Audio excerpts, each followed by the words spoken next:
Don't want to be involved in whatever it is you do. You know exactly what it is that we do. Whoa.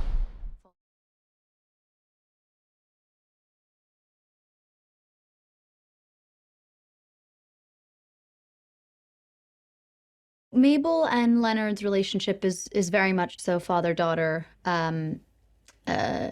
esque. They don't communicate that to one another or talk in those terms. I think it's far too vulnerable for both of them. They've both experienced immense loss in their lives, so it's an unspoken bond and friendship, and they both look out for each other in a really special way. Mabel wants to leave Chicago so much because it represents all of her trauma. She's been forced into this life of violence, corruption, and she wants a way out. And she wants it on her own terms. She's very independent. She's very smart. She's very strong. And she is going to get out of Chicago, and she will do anything that it takes. Mabel understands that Leonard has to allow these gangsters to use this shop and to do business there. Again, she's grown up on that street. She understands how it works. She understands that they own a piece of all of this, and there really is no other option. If there was another option, she would have taken that that route. So I don't think that she judges Leonard for that.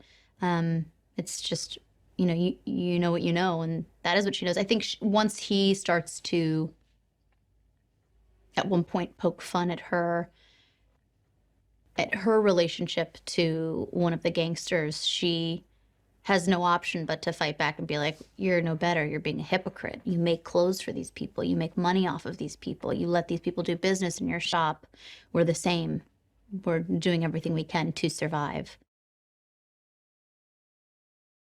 Everyone underestimates her because she's a woman and because she's assumed this role of how she's supposed to present herself around them and how she's supposed to act and what she's not supposed to say and what she's supposed to say, again, out of survival. But that being said, she also has had to learn how to be her own predator in her own right. So, and that means, like I said, assuming this role that she's expected to play. So I definitely think that they underestimate her.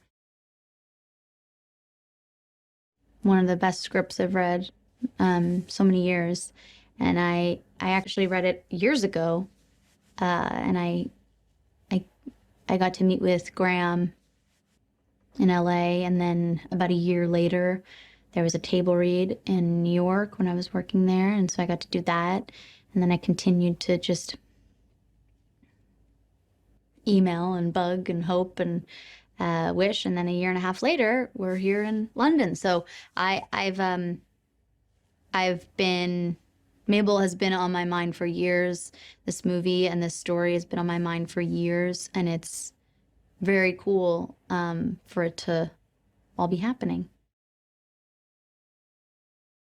We have the most wonderful costume designer, Sophie, who has, had to put together so much in such a short period of time, and has been so brilliant in carefully constructing these characters and their world.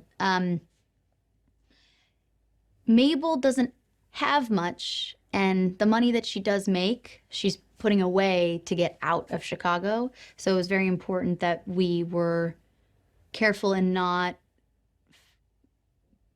getting too wrapped up in the glamour of 1956 and how fun it is and how beautiful and sexy and cool, and really focusing on, what is real and authentic to Mabel.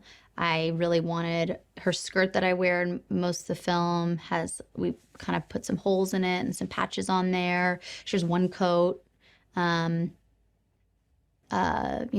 hat, same bag, 2 pairs of ratty socks. I wanted it to feel again, like, this is not her priority.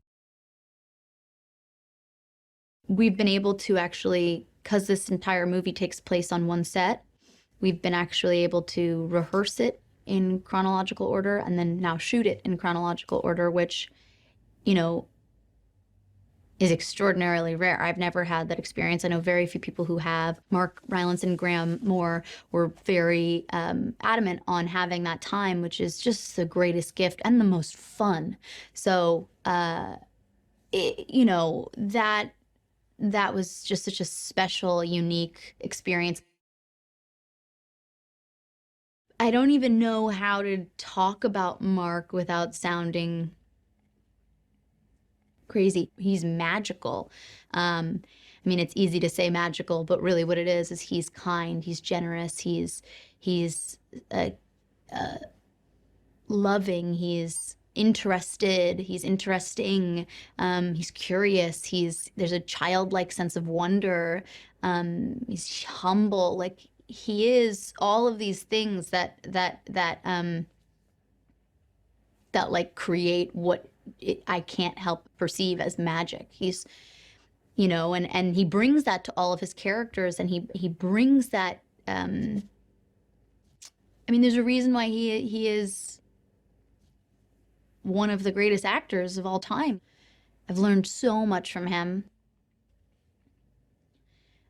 and yeah, really a gift to work with him.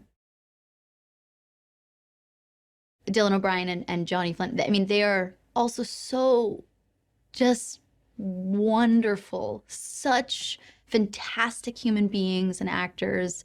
And I cannot say enough good things about both of them.